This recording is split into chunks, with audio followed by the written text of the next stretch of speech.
Olá, boa noite para você. Agora 7h08. Muito bem-vindos ao Jornal Anhanguera de hoje.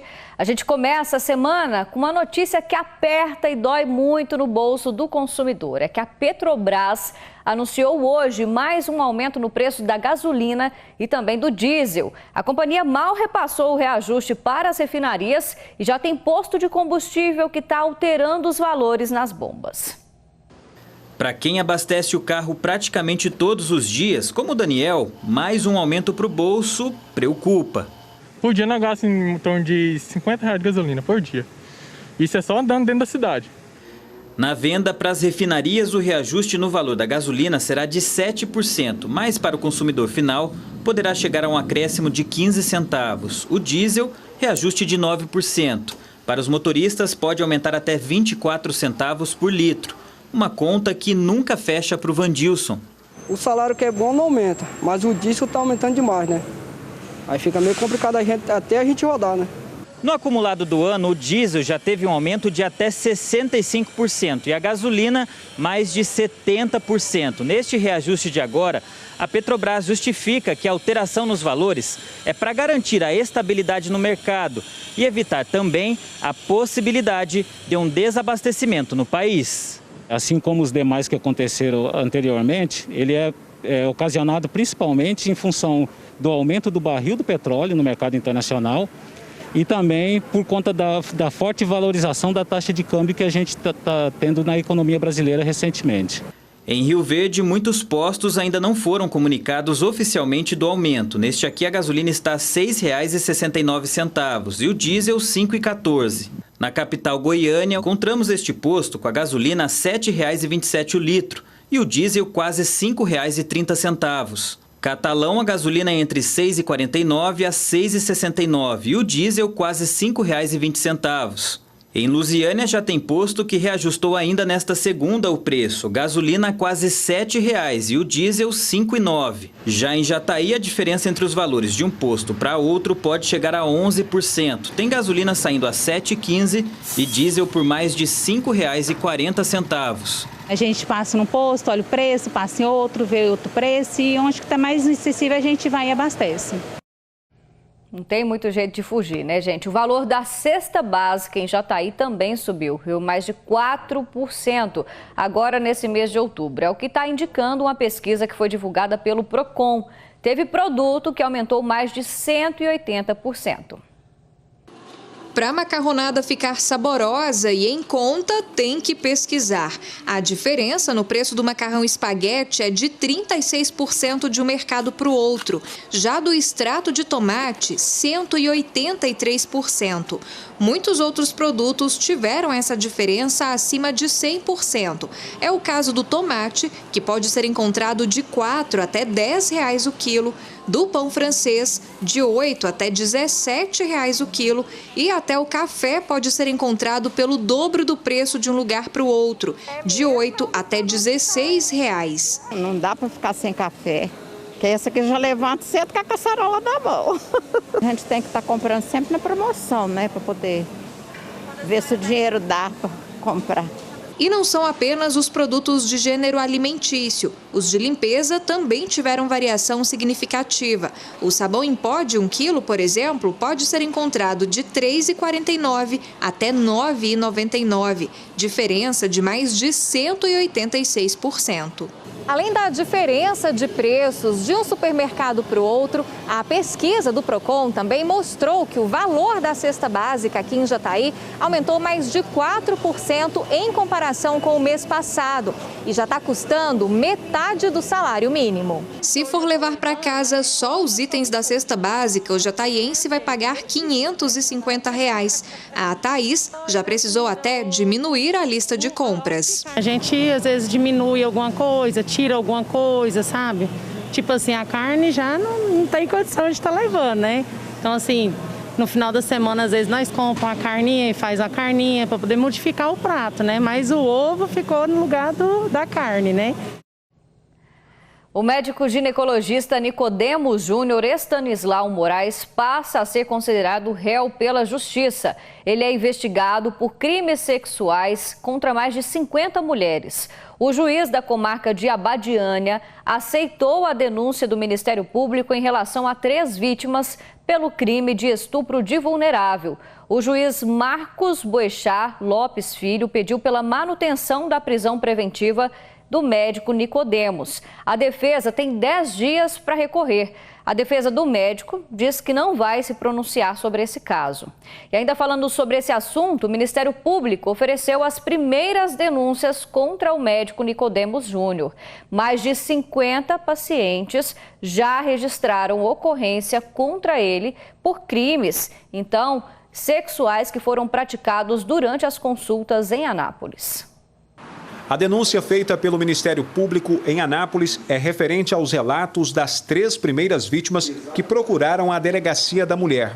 Todas elas alegam ter sido vítimas do ginecologista e obstetra Nicodemos Júnior Estanislau Moraes. Os crimes teriam acontecido dentro do consultório do profissional em junho e novembro de 2020 e outro em setembro deste ano. Inicialmente, a Polícia Civil tratou os crimes cometidos pelo doutor Nicodemos como violação sexual mediante fraude. Mas quando os casos chegaram até as mãos do Ministério Público, o órgão entendeu que a situação era mais grave que parecia ser e decidiu, portanto, denunciar o médico por estupro de vulnerável. A pena é mais severa. São, no mínimo, 8 anos de cadeia para cada caso denunciado, caso o médico seja condenado. O que antes era possível que fosse crimes de violação sexual, nós detectamos que eram mais graves os fatos. Estamos denunciando pelo crime de estupro. No documento, o Ministério Público diz que muitas vezes os atos libidinosos eram praticados no momento em que a vítima estava deitada na maca ginecológica, com a visibilidade prejudicada. Fatos que impossibilitavam as vítimas de oferecer qualquer resistência. Entre as denúncias está o caso desta vítima que nós já mostramos aqui na TV Anhanguera. Quando ele colocou a minha mão na parte íntima dele, sabe? Quando ele começou a me tocar, tirou a minha camisola e começou a passar a mão pelo meu corpo. Foi a partir desse momento que eu vi que não era algo que o ginecologista deveria fazer. Só em Anápolis, mais de 50 vítimas procuraram a DEAN. A promotoria de Abadiânia também denunciou o médico por estupro de vulnerável. O órgão levou em consideração 3 dos 4 relatos que chegaram até a Polícia Civil. Se o ginecologista for condenado pelas 2 denúncias, ele pode pegar, no mínimo, 48 anos de prisão. Mas, segundo a promotoria, as penas contra o médico podem chegar a 100 anos. O máximo que a pessoa pode ficar presa é 40 anos. Mas a condenação dele, segundo pede o Ministério Público, é apenas altíssimas, há mais de 100 anos. Porque no nosso entendimento, as penas em relação a cada uma das vítimas devem ser somadas. O MP está ouvindo as vítimas novamente e nos próximos 15 dias deve apresentar outras denúncias contra o profissional. Doutor Nicodemos está preso no complexo prisional de Aparecida de Goiânia. Também sobre o que a gente mostrou agora na reportagem, a defesa do médico disse que não vai se pronunciar. Um assunto virou a maior polêmica em Goiatuba, no sul do estado. Um pastor da cidade morreu na sexta-feira passada, só que ainda não foi enterrado. A mulher dele entrou até com recurso na justiça para impedir esse enterro. A gente vai entender esse caso melhor com a Luana Nunes, que está ao vivo de Itumbiara e vai explicar tudo para a gente. Boa noite para você, Luana.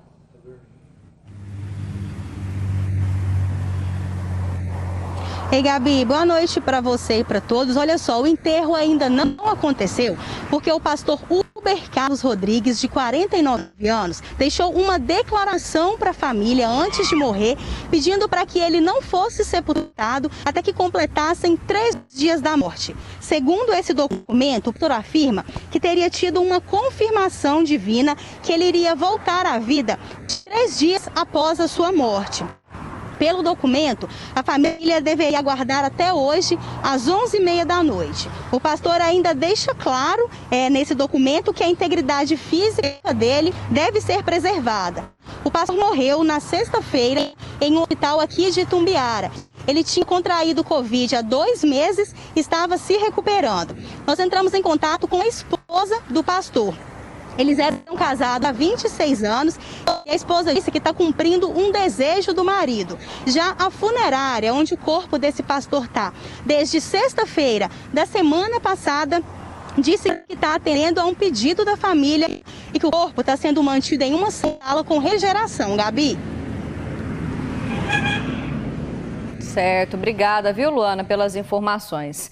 Por nota, a Prefeitura de Goiatuba disse que assim que teve conhecimento desse caso, a Vigilância Sanitária notificou a funerária da cidade para que faça o sepultamento com base no controle e também na fiscalização sanitária de restos mortais. Acontece nesse momento, na Câmara de Vereadores de São Simão, o julgamento de impeachment do prefeito Francisco de Assis Peixoto.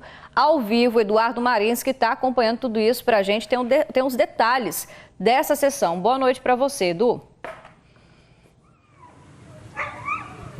Oi, Gabi, boa noite para você, para todos. Ótimo começo de semana. Essa sessão já está em andamento, tem 2 horas. Os trabalhos começaram por volta das 5h20 da tarde. Os 11 vereadores lá de São Simão estão acompanhando os trabalhos no plenário. Para quem está em casa entender, essa comissão foi aberta no dia 18 de agosto. O denunciante é um morador da cidade que também é uma suposta vítima do Francisco de Assis Peixoto. Ele alegou que os crimes, que o político teria cometido não são compatíveis com a função dele de ser prefeito. Depois de 2 meses de trabalho, hoje, então, a CP chegou no dia do relatório final e também da votação para decidir se o prefeito vai ou não sofrer o impeachment.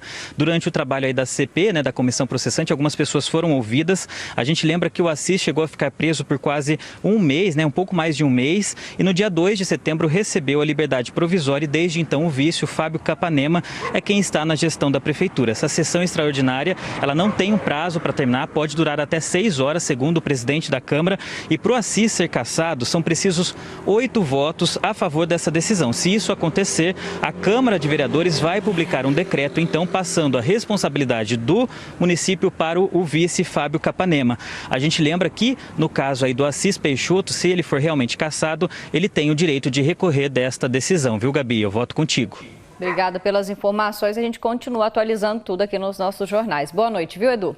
A nossa produção tentou contato com o prefeito afastado, Francisco de Assis Peixoto, e também com a defesa dele, mas as nossas ligações não foram atendidas. Já a Prefeitura de São Simão não quis comentar o caso. Uma professora de Anápolis sofreu queimaduras de 2º grau causadas pela explosão de um frasco de desodorante. A explosão foi quando a mulher e o marido estavam colocando fogo no lixo da fazenda. Aí esse frasco de desodorante aerossol, que estava ainda com o produto no meio dele, estava ainda com o resto de produto, e estava ali dentro do lixo e logo explodiu. Essa explosão causou queimaduras no braço, também nas pernas e no rosto da mulher, que tem 59 anos. Ela teve 40% do corpo queimados. O acidente foi em uma fazenda da família em Trombas, no norte do estado. E de lá, a professora foi então transferida aqui para o Hospital de Queimaduras de Anápolis, aqui pertinho de Goiânia. Ela passou por um procedimento de raspagem e deve ficar internada até o próximo sábado. Gente, uma curicaca foi resgatada hoje, depois de ficar presa em uma árvore do bairro Promissão, em Rio Verde, no sudoeste do estado. A ave estava voando quando ela se enroscou aí numa pipa, numa linha de pipa. E aí os bombeiros foram chamados pelos moradores e conseguiram tirar a ave de lá. Felizmente, a curicaca estava sem qualquer ferimento e logo depois foi solta.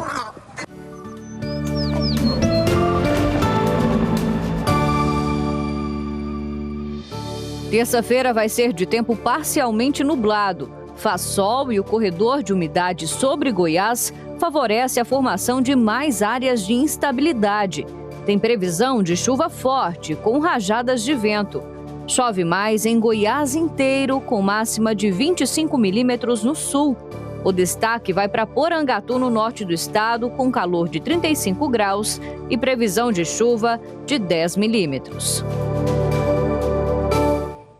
Para muita gente, o fim de ano agora é a esperança de conseguir um emprego com as vagas temporárias, ainda mais depois dessa pandemia, com tantos desempregos, né? Uma pesquisa mostrou que mais da metade das empresas deve contratar mão de obra extra. A Maisla está à procura do primeiro emprego desde quando terminou o ensino médio. De olho nas vagas temporárias, ela está fazendo currículos para distribuir no comércio de Itumbiara. Tô aí esperando. Faltando menos de 3 meses para as comemorações de fim de ano, os setores varejista e de serviços já vêm se preparando para o principal período de vendas, com a contratação de novos profissionais. Segundo um levantamento da Confederação Nacional de Dirigentes Lojistas e do SPC, pouco mais da metade dos empresários pretendem contratar mão de obra temporária. É o caso dessa loja de calçados. A gente espera aumentar pelo menos em 3 vendedores, tá? No mínimo, para reforçar o nosso quadro nesse final de ano. As principais vagas oferecidas nesse período são de vendedor, ajudante e balconista. O levantamento feito com os empresários também mostrou qual o perfil do trabalhador para essas vagas temporárias. A maior parte é mulher. Mais da metade das empresas preferem contratar jovens de 18 a 34 anos que tenham ao menos o ensino médio completo. Essa é a esperança da Maisla, que se enquadra nesse perfil. Eu já fiz várias entrevistas e nada, mas eu tô na esperança ainda.